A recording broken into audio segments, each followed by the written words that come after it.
안녕하세요. 저는 최근에 공황장애와 우울증에 걸린 50대 남자입니다.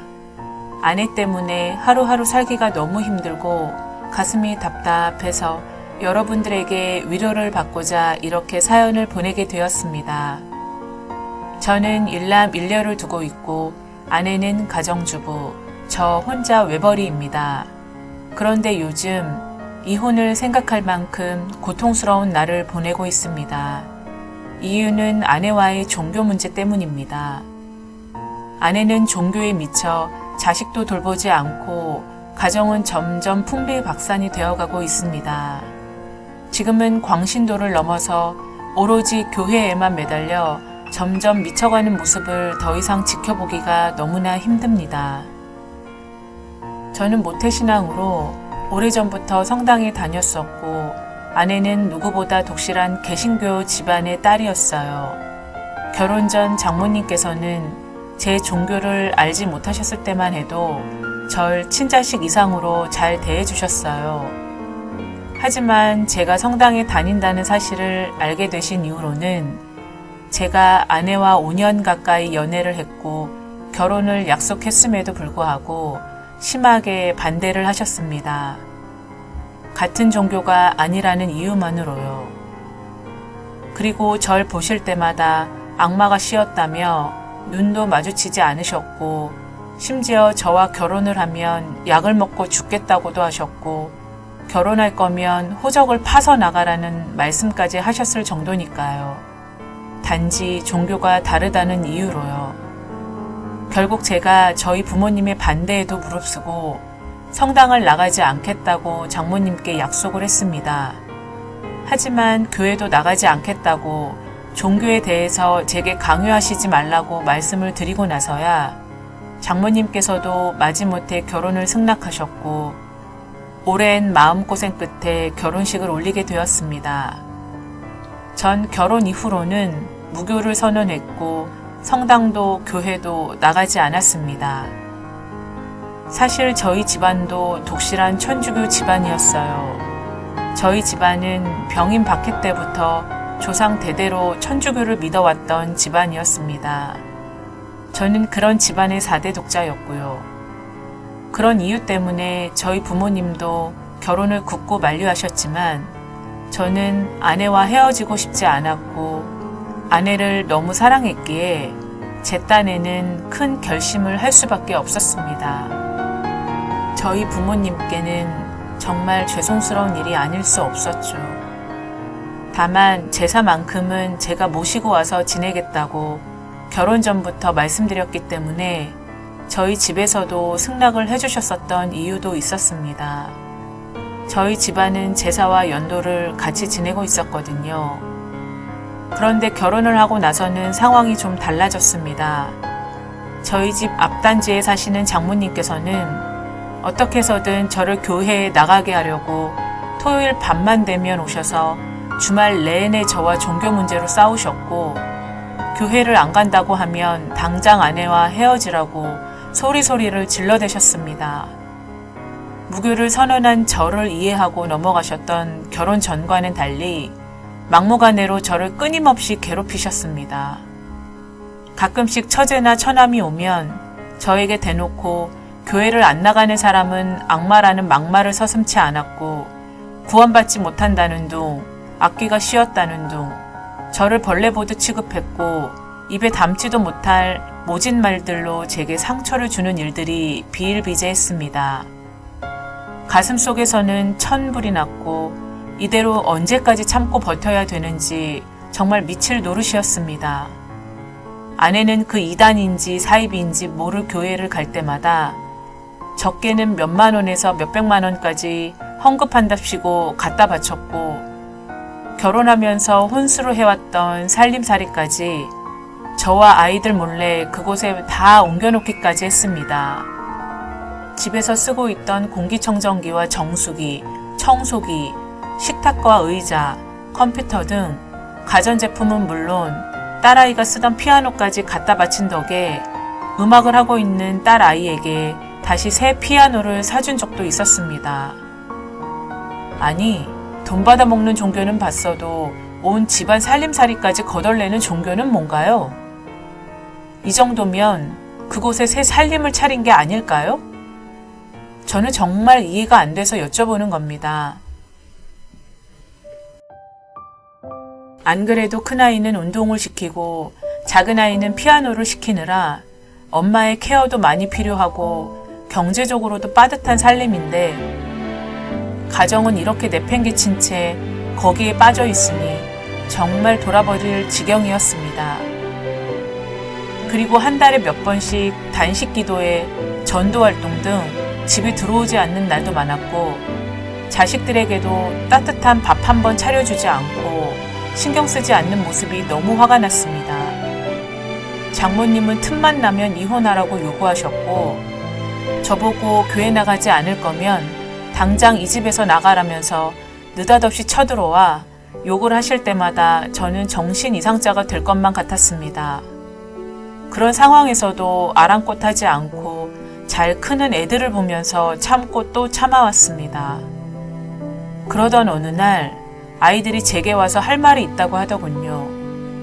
아빠, 제가 이제 대학 입시 준비에 막바지라 대회 출전비랑 코치님 강습료를 내야 되는데요. 아, 그래. 운동은 열심히 하고 있지? 아빠가 많이 응원을 못 해줘서 미안하구나. 괜찮아요. 잘하고 있으니까 걱정 마세요. 그리고 지윤이 피아노 레슨 비용도 한 달에 150 정도 들어가는데요, 아빠. 엄마가 하시는 말씀이 아빠께서 몇 달째 생활비를 안 주셔서 더 이상 운동 강습비와 피아노 레슨비를 대줄 수 없다고 당장 그만두라고 하시더라고요. 뭐? 엄마가 그런 소리를 했다고? 네. 아빠가 요새 힘들어서서 어쩔 수 없으니까 저랑 동생이랑 다 관두고 엄마 쫓아서 교회 활동을 하자고 하셨어요. 아빠, 지금 많이 힘드시겠지만 저희 조금만 더 도와주시면 안 될까요? 저나 지윤이나 교회에 나가고 싶진 않아요. 그리고 초등학교 때부터 지금까지 쭉 해왔는데 여기서 포기할 수는 없어요. 아빠, 바쁘시고 고민도 많으실 텐데 이런 말씀 드려서 너무 죄송해요. 대학 갈 때까지만이라도 도와주세요. 대학 가서는 알바를 하든 어떻게 해서든 저희가 알아서 할게요. 라고 울먹거리며 말을 하더군요. 아빠는 매월 너희들 레슨비라든지 운동 훈련비라든지 자세하게는 못 챙겼지만 꼬박꼬박 생활비 통장으로 엄마한테 송금했단다. 그런데 선생님께는 전달이 안 된 것 같구나. 엄마 오시면 아빠가 다시 물어볼게. 너무 걱정하지 말고. 알았지? 근데 엄마 지금 어디 가셨어? 라고 묻자 엄마 지금쯤 교회에 계실 거예요. 매일 이 시간에 교회에 계셨어요. 뭐라고? 매일 교회를 간다고? 매일매일? 네. 요즘 엄마 거의 교회에 살다시피 하세요. 아침 새벽에 가셔서 밤 12시 넘어서 들어오시는 것 같은데 저희도 얼굴 보기 힘들어요. 아휴, 큰일이다, 큰일. 저도 지방 출장이 잦은 일을 하다 보니 자식들한테 많이 신경 쓰지 못해 가슴이 정말 미어지듯 너무 아팠습니다.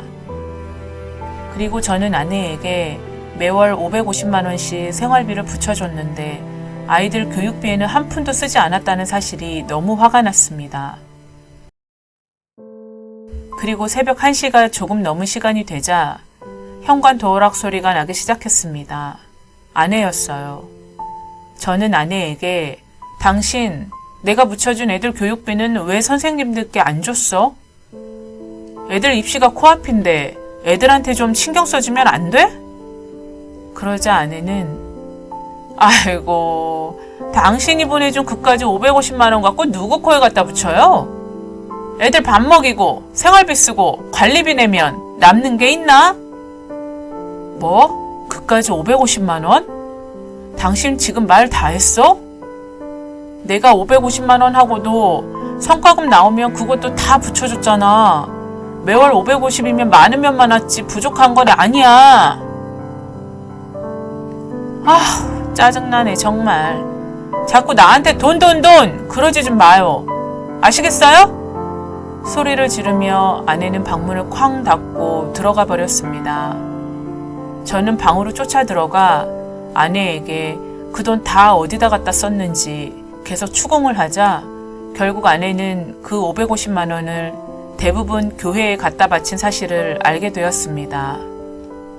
최근 6개월 것만 따져본다 해도 최소 3천만 원은 그놈의 교회에 들어간 거였죠. 딴 것도 아니고 자기 자식 입시 교육비를 상의도 없이 교회에 갖다 바친 것도 너무 열이 받았고 아이들에게 아빠가 생활비를 안 줘서 애들 교육도 관두라고 했다고 거짓말한 사실에도 정말 참을 수 없는 분노가 치밀었습니다. 제가 도대체 이 사람을 어디까지 봐주고 이해해줘야 될까요? 그리고 이게 정상적인 교회가 맞습니까? 사이비 종교지. 신도들을 상대로 돈과 온 집안의 살림살이까지 다 갖다 바치게 하는 교회가 거룩하고 신성한 교회가 맞는지 정말 의심하지 않을 수 없었습니다. 그렇게 한바탕 전쟁을 치르고 다음날 출근하려던 길에 우연히 우편함에 꽂힌 책자를 보게 되었습니다. 단순히 교회에서 보내온 광고 전단지인 줄 알고 뜯어보니 아내에게 온 우편물이었습니다.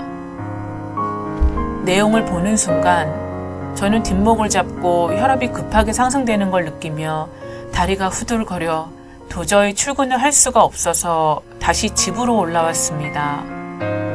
그 내용은 듣도 보지도 못한 처음 듣는 신학대학에 입학하여 수년간 목회자 수업을 다 받았고 목사 시험에 합격했다는 내용이었습니다. 절차에 따라 목사 안수를 받은 뒤 곧 아내가 목사가 된다는 소식이었습니다. 하늘이 노래지는 것 같았습니다. 아내가 그 사이비 교회의 목사가 된다고요? 숨이 턱 막히면서 가슴이 터질 것만 같았습니다. 결국엔 지 자식 학비를 가로채서 자기 목사 수업에 쏟아붓고 그 사이비 교회에 수천만 원을 다 갖다 바친 것이었죠. 아이들도 이 사실을 듣고 주저앉으며 엄마를 이대로 놔두면 안 된다고 저와 함께 엄마를 찾으러 가자고 재촉을 하더군요. 그리고 아내가 다니고 있는 교회에 대해 알아보았습니다. 그곳은 정식 허가를 낸 일반 교회가 아니었고 주변 사람들은 그곳을 사이비 이단 종교라고 혀를 내두르며 교회에 나오지 않는 남편이나 아내에게 이혼을 조장한다는 소문까지 나 있는 그런 곳이었습니다. 그런 사이비 종교에 빠져 종노릇이나 하고 있는 한심한 아내 모습을 생각하니 이젠 더 이상 지켜볼 수만은 없었습니다. 그날 새벽 아이들은 문을 열고 들어오는 엄마를 보며 엄마, 이게 뭐예요? 엄마가 목사가 된다고요? 네? 말씀 좀 해보세요. 어머, 학교 통지서가 벌써 왔네. 좋아라. 드디어 왔구나.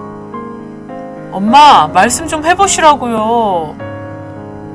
여보, 요즘 도대체 뭐 하고 다니는 거요? 당신이 그 사이비 교회 목사를 한다고? 말 좀 해봐요. 당신, 내 말 잘 들어. 너희들도 이리 와서 앉아. 지금 우린 구원받지 못하면 다 천국에 갈 수 없어. 영원히 살 수도 없고. 엄마는 이제 하나님의 자녀가 되었단 말이야. 엄만 그 부르심을 받기 위해 그곳으로 가야 해. 14만 4천짜리 이제 얼마 안 남았어. 너희들도 얼른 엄마 쫓아서 교회로 가자. 응? 그래야 영원히 죽지 않고 살 수 있다고 우리 교주님께서 말씀하셨어. 뭐라고? 집을 나간다고? 여보, 정신 좀 차려. 당신 미쳤어? 지금까지 거기다 돈 갖다 쓴 거 안 따지고 묻어둘 테니까 이제부터라도 애들 좀 챙기고 가정으로 돌아와줘 제발. 여보, 당신이 뭘 한다고 떠들어대요? 그러다가 다 죽으면 구원도 천국도 없는데 당신이나 정신 좀 차려요. 너희들도 아빠를 따를지 엄마를 따를 건지 잘 판단해. 알겠니? 라고 그렇게 화를 내고 아내는 짐을 싸서 밖을 나가버렸습니다. 아이들과 저는 주저앉아 하염없이 울기만 했죠. 한 인간의 귀중한 영혼을 이렇게 지옥에 빠뜨린 이 미친 사이비 종교를 도대체 어떻게 하면 좋을까요?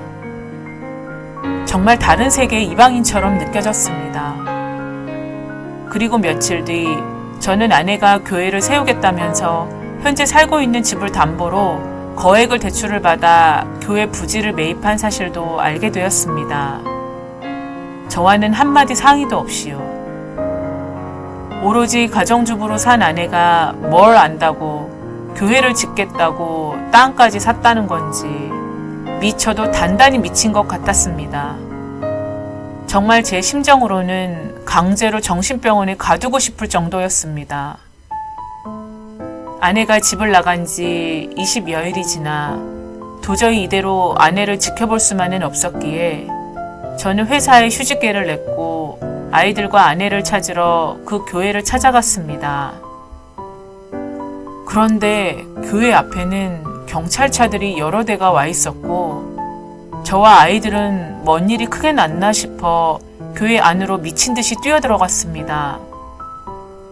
그곳에는 아수라장, 그야말로 시장바닥이 따로 없었습니다.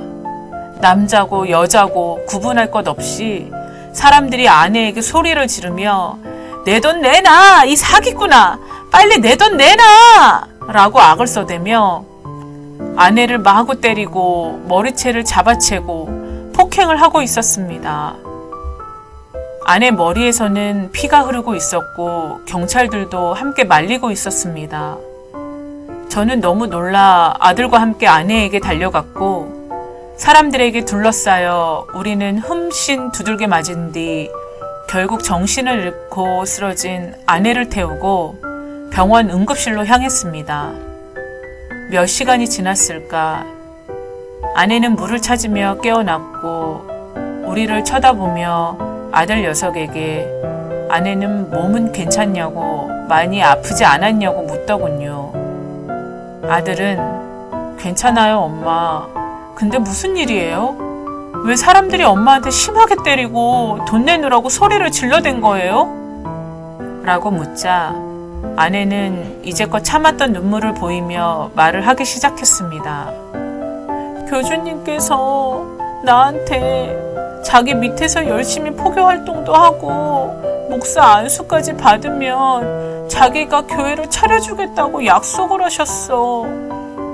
그래야지만 결국 구원의 길로 들어설 수 있다고 강조하시면서 그래서 정말 열심히 교회도 나가고 집 담보대출까지 받아서 교회 지을 땅까지 사놨던 거였고 그리고 교주가 신도들에게 나를 소개해주면서 내가 곧 자기를 이어받을 제2의 교주라고 새로운 교회를 짓기 위해서 신도들의 힘이 필요하다고 하면서 후원금과 현금을 10억 가까이 걷었었어. 그래서 나도 대출받아 큰 돈을 헌납한 거였고 근데 그 교주가 지금 10일째 행방불명이 된 상태로 연락이 닿지를 않아. 아무리 전화해도 받지도 않고 주변에서 도와주실 신도들도 안 보이고 그 큰 돈을 갖고 사라져 버렸어. 그래서 내가 산 땅도 확인해 보니까 이미 다른 사람 이름으로 땅 주인이 바뀌어 있더라고. 그래서 그 돈을 준 신도들하고 가족들이 다 나한테 쫓아와서 자기 돈 내놓으라고 소리 지르고 교주를 어디로 빼돌렸다고 빨리 말하라고 폭행하고 급기야 경찰에까지 신고를 해서 경찰차들이 오게 된 거였어, 여보. 그 소리를 들은 저는 그 자리에 털썩 주저앉아 버렸습니다. 아내는 눈 뜨고 코 베인 사실을 그제서야 실감하는 것 같았습니다. 그렇게 믿고 있던 교주한테 크게 당한 거였죠. 장모님도 장인어른 몰래 가족들 돈까지 갖다 바친 사실도 아내가 털어놓았습니다.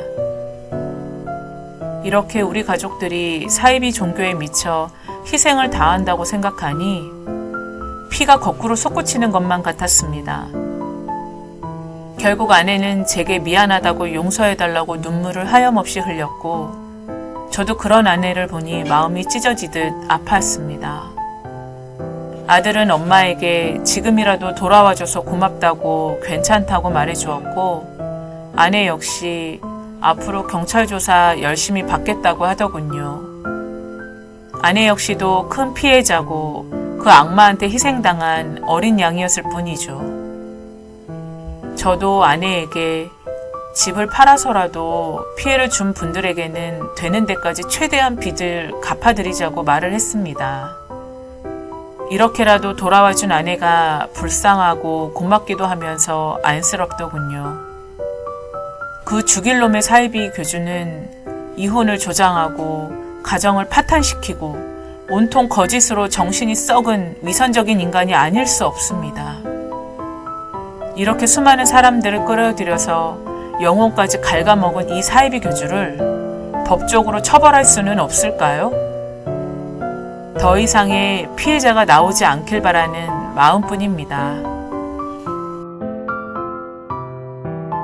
오늘의 사연은 여기까지입니다. 감사합니다.